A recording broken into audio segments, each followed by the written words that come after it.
अनमोल वचन। अखिल भारतीय संत मत सत्संग के संस्थापक और गृहस्थ में आनंद योग के जनक परम संत महात्मा परम पूज्य श्री यशपाल जी महाराज अर्थात परम पूज्य भाई साहब जी द्वारा प्रतिपादित इन अनमोल वचनों का पालन करना अति आवश्यक है। ये वचन हमारी गृहस्थ आध्यात्मिक साधना के लिए मूलभूत सिद्धांत हैं, जो इस प्रकार हैं। हम दुनिया की हर चीज की कीमत आंकते हैं, अपने मानव जीवन की कीमत भी जाने व परमात्मा की प्राप्ति हेतु साधना करें। मनुष्य योनि एक उपहार है, इसीलिए परमात्मा को धन्यवाद देते हुए आधा घंटा प्रातःकाल, आधा घंटा सायंकाल पूजा अवश्य करें। सत्संग, सतनाम व सद्गुरु को प्राथमिकता देते हुए इसी के आधार पर ध्यान योगाभ्यास अवश्य करें व गृहस्थ के कार्यों को परमात्मा का कार्य समझकर उसी की याद में संपन्न करें। हर समय यह ध्यान रहे कि गुरु कृपा द्वारा परमात्मा की पवित्र सत्ता का हमारी आत्मा में वास है, अतः मन में निरंतर अपने इष्ट देव का जाप करें। मान सम्मान की इच्छा ना करें व अपमान से दुखी ना हो। परमात्मा के अतिरिक्त किसी और का भय ना करें। दूसरों की बुराई न करें, न सुने, सत्य व मधुर बोलें, अश्लील शब्द मुंह से ना निकालें, सभी से नम्रतापूर्ण व सुंदर व्यवहार करें। धर्म पत्नी के अतिरिक्त अपने से बड़ी से माता जैसा, बराबर की से बहन जैसा व छोटी से पुत्री जैसा व्यवहार करें। सांसारिक जीवन यापन की आवश्यकताएं अंतहीन है, इसलिए अधिक से अधिक समय सत्संग में व धन परोपकार में खर्च करें। याद रखें, न स्त्री माया है, न धन दौलत, न ही परिवार। माया वह है जो हृदय को परमात्मा से दूर हटा दे। अतः निरंतर सत्संग और सद्गुरु की शरण में रहने का प्रयास करें। भोजन अपने इष्ट को अर्पण कर प्रसाद रूप में परमात्मा की याद में करें। रात्रि में सोने से पहले अच्छे बुरे कार्यों का आत्मनिरीक्षण कर उसका समुचित पश्चाताप करते हुए ध्यान करें व प्रभु की गहरी याद में ही विश्राम करें। परमात्मा तू ही है, तेरी इच्छा पूर्ण हो।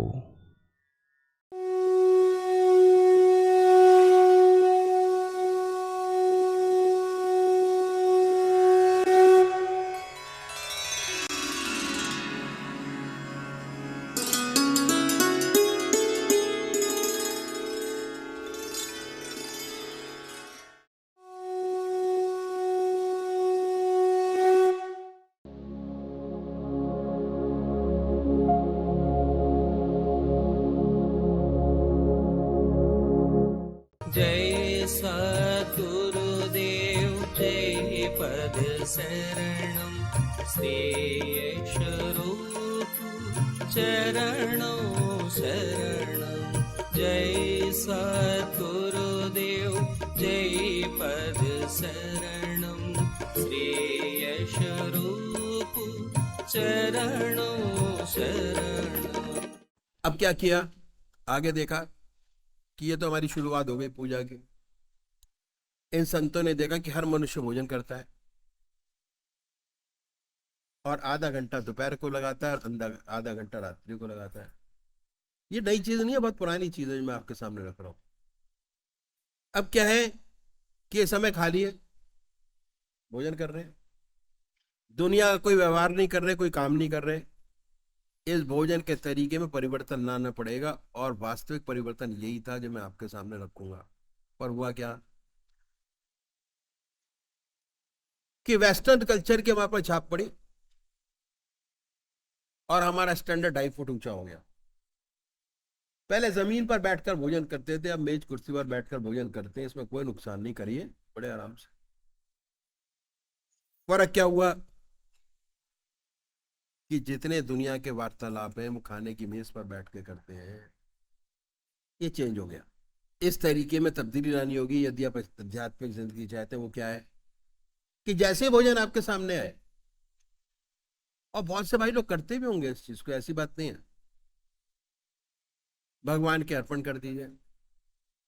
हर ग्रास हर कौर परमात्मा की याद में खाएं। कोई चीज बगैर परमात्मा की याद के अपना पिए, कोई चीज बगैर परमात्मा की याद के अपना खाएं। अभ्यास। भोजन की एक विशेषता है कि भोजन जिन विचारों में डूब कर किया जाता है, जो खून बनेगा उन्हीं विचारों का रंगा हुआ बनेगा। अगर आप भोजन भगवान की याद में करेंगे तो दिन भर जब भी आप खेल खाली होंगे, ईश्वर की याद स्वतः ही आएगी। अब आपको मेहनत नहीं करनी पड़ेगी। भक्ति के लिए जब तक आपका खून नहीं बदल जाता, भक्ति नहीं आएगी। भगवान श्री कृष्ण ने गीता में साधक की दृष्टि से 4 विशेष बात बताई। पहली आहार की शुद्धि, दूसरी विहार की शुद्धि, तीसरा अभ्यास और चौथा वैराग्य। तो ये है अभ्यास। अगर इस तरीके से भोजन करेंगे, जो खून बनेगा वह परमात्मा की याद का रंगा हुआ बनेगा। जब भी आप खाली होंगे स्वतः ईश्वर की याद आएगी। अब आपको मन दूसरी तरफ नहीं जाएगा, क्योंकि आप भोजन परमात्मा की याद में डूब कर रहे हैं। और पूजा में भी परमात्मा की याद करते हैं। तो ये आधा घंटा दोपहर भोजन का, आधा घंटा रात्रि भोजन का समय ऑटोमेटिक परमात्मा की याद में पूजा में बदल जाए। अभ्यास बाय प्रैक्टिस। और अगर आपने 15 दिन काम कर लिया भोजन वाला, और 16वें दिन आपको करने की जरूरत ही नहीं है, अपने आप होना शुरू हो जाएगा।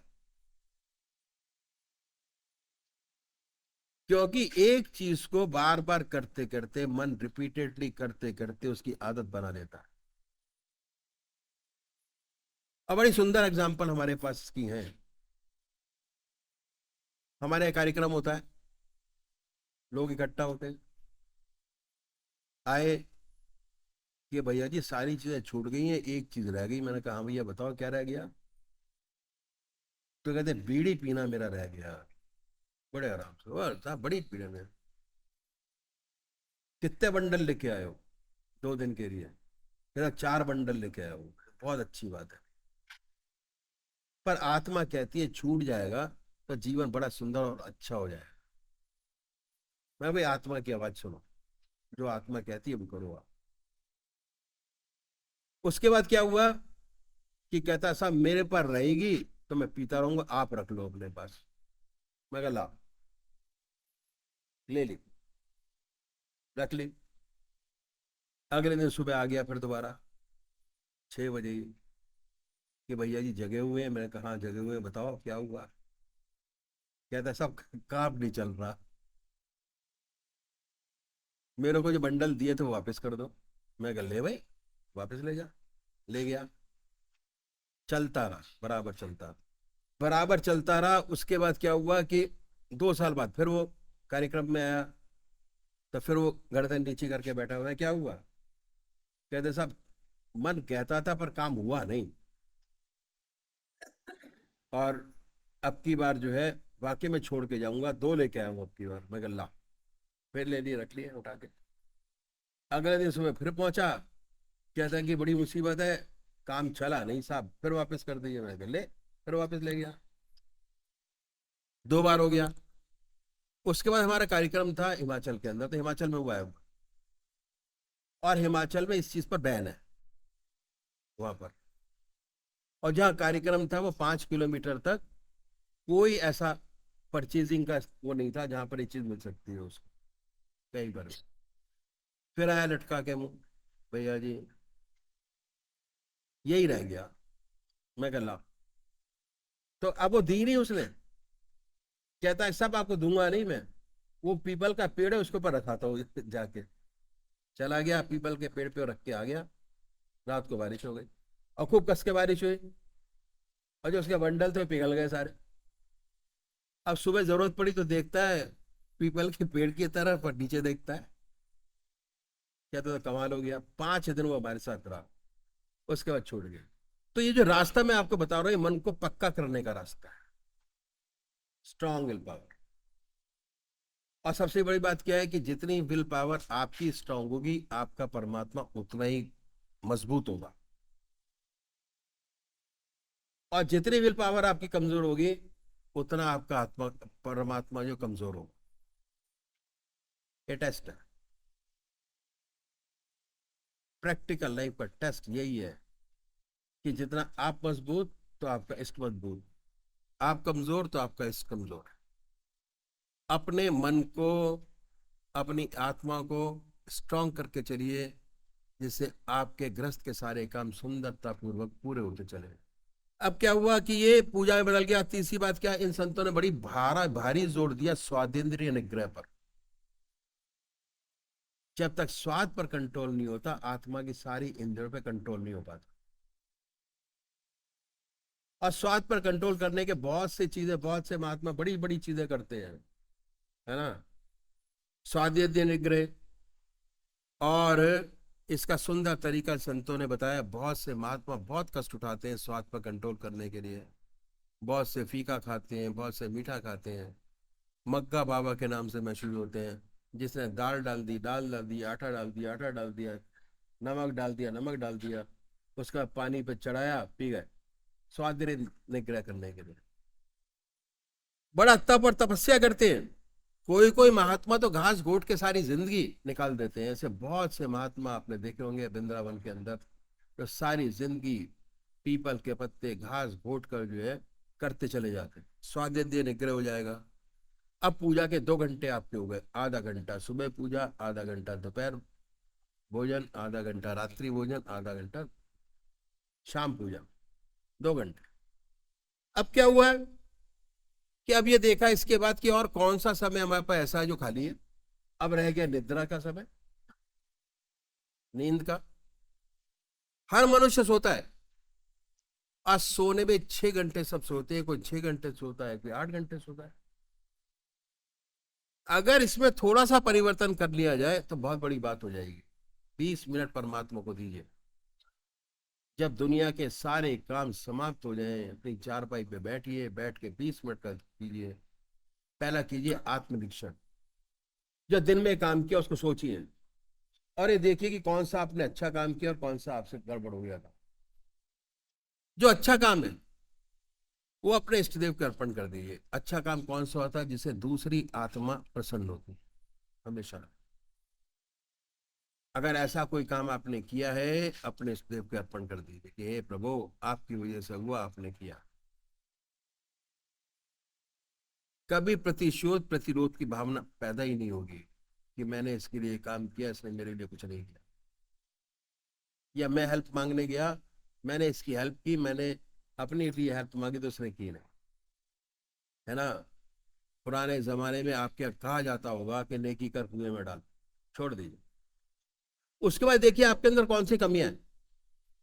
जो छोटी सी कमी है, जो सबसे छोटी है, उसको पकड़े, अपने इष्ट देव से प्रार्थना कीजिए कि कल से खोटा खरा काम नहीं करूंगा, और छोड़ दीजिए।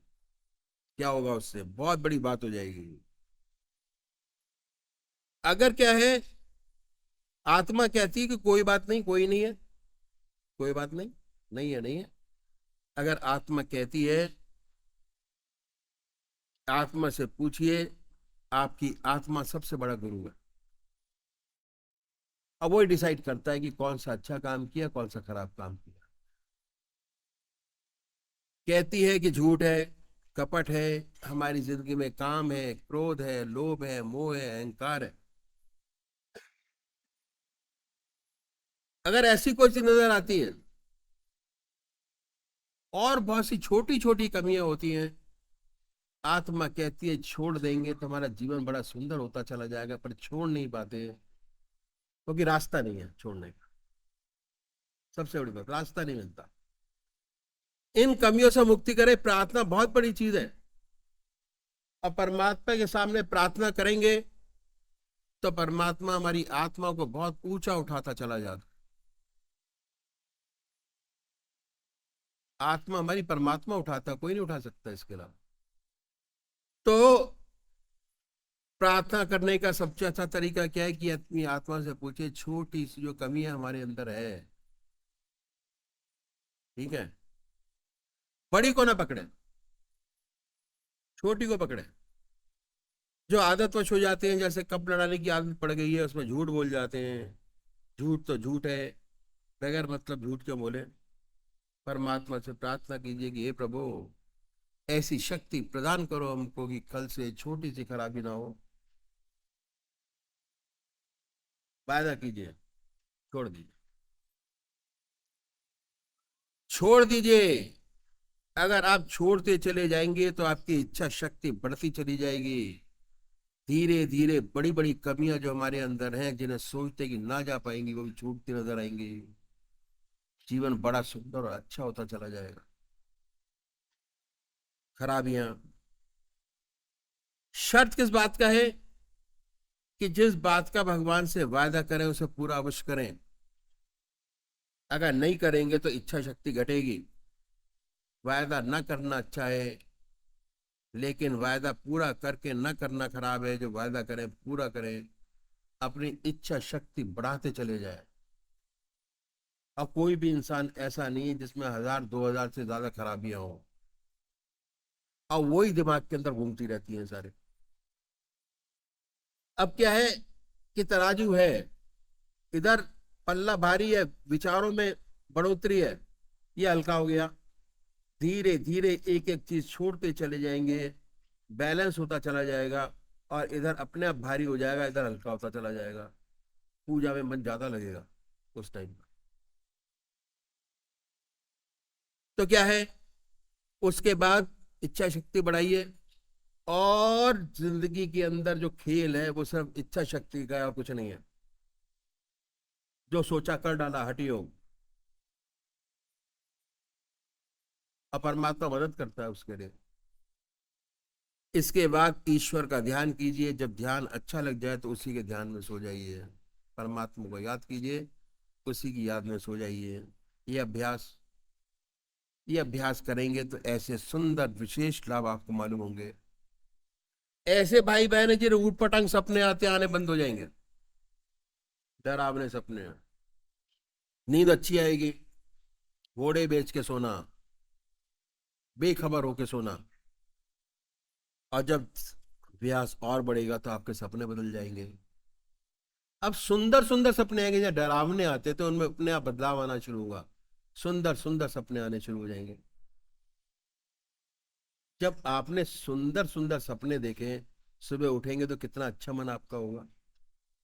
आप देखेंगे कि आप जो है अपने इष्ट देव के मंदिर में बैठे हैं, अपने इष्ट का दर्शन, गंगा जी का दर्शन, गंगा स्नान कर रहे हैं। ये छोटी छोटी एग्जाम्पल मैं आपको बता रहा हूं कि ये होता है अगर आप इस तरीके से सोएंगे तो। छोटी छोटी हैं, आपके अनुभव और अच्छे हो सकते हैं। ये है। अब क्या पूजा कर रहे हैं, अपने इष्ट का दर्शन, अपने गुरु का दर्शन, सत्संग में बैठे हैं। साधक जब और तरक्की करता है तो और सुंदर सुंदर अनुभव खुलते हैं। अनंत सूर्यों का प्रकाश नजर आएगा सोते सोते। सारा शरीर विद्युत से उत्प्रोत होगा। साधक सोकर उठता है तो वास्तव में उसके शरीर में बिजली दौड़ रही होती है। शरीर चलता है बिजली से और मैग्नेट से है। जो अर्थ का मैग्नेट है उसके पैरेलल सोएंगे तो नींद अच्छी आएगी, उसके अगेंस्ट सोएंगे तो नींद ही नहीं आएगी। बहुत सारी चीजें। अब क्या है, जब ऐसा साधक जिस ध्यान में सोता है, जब उठता है तो उसी का ध्यान बना होता है, उसके मुख से परमात्मा का नाम निकलता है। ध्यान के अंदर सुंदर अवस्था पाता है। जिस ध्यान की अवस्था में सोया था उससे अच्छे ध्यान की अवस्था में उठा। जो अच्छे साधक हैं, जिनके आज्ञा चक्र पर स्पंदन होता है, यदि सोते समय आज्ञा चक्र पर स्पंदन था तो जब उठेंगे तो और तेज होता मिलेगा। आत्मा यही कहती है कि जिस ध्यान में मैं सोया था उससे अच्छे ध्यान की अवस्था में उठा, प्रसन्न है। और रात भर उसी का ध्यान बना रहा, क्योंकि सोने से पहले परमात्मा की याद की, पूरा कोई विचार नहीं। विचार तो अपने इष्टदेव के, सुबह उठे तो उन्हीं की याद में उठे। अपने आप आपको ये महसूस होगा कि आज हमने परमात्मा की याद सोते हुए भी करी की। दैट इज निद्रा, योग निद्रा, अपने परमात्मा के साथ नींद। हम लोग रस्ती हैं, कभी कोई मुसीबत आ पड़ी तो सोने से पहले उस मुसीबत की चिंता होती है, उसी चिंता में सो जाते हैं। सुबह उठते हैं तो उसी चिंता में उठते हैं। चिंता और गहरी होती है। एक बच्चा है, माँ का दूध पीते पीते सो जाता तो रात भर चप चप करता रहता है, मानसिक रूप से दूध पीता होता है। ये मन का विशेष गुण है कि मन जिन विचारों में गहरा डूब कर सोता है उन्हीं विचारों में पड़ा रहता है। अगर आप ईश्वर की याद में सोएंगे, परमात्मा की याद करके सोएंगे, तो रात भर आपका ध्यान बना रहेगा और 6 घंटे सोने के ऑटोमेटिक पूजा में बदल जाएंगे। 6 घंटे, 20 मिनट परमात्मा को दिए, 6 घंटे आपके परमात्मा की याद में। विहार की शुद्धि यही है जिसपे भगवान श्री कृष्ण ने बड़ा भारी जोर दिया। विहार शय्या योग, सच्चा योग क्षेम का क्षेत्र है जहां साधक को सच्ची प्रगति मिलती है। ये तरीका इन संतों ने बताया कि कैसे सच्चा विहार हमसे बने। इस तरह आधा घंटा सुबह पूजा, आधा घंटा सायंकाल पूजा, आधा घंटा दोपहर भोजन, आधा घंटा रात्रि भोजन, 6 घंटे सोने के। हर व्यक्ति चाहे कितना ही बिजी क्यों ना हो, अपना ईश्वर में जीवन बना सकता है और काम करने का दुनिया का सारा समय आपके पास मौजूद है। एक भी सेकंड नहीं लिया गया, सारा समय संसार के व्यवहार का, व्यवसाय का आपके पास मौजूद है। ये है साधन का तरीका जो मैंने आपके सामने रखा।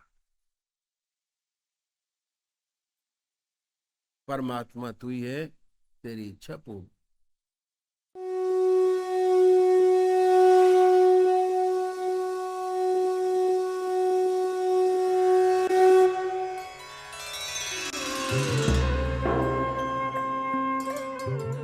ध्यान योग के कार्यक्रम आनंद योग से निशुल्क जुड़ने के लिए संपर्क करें 9810239677।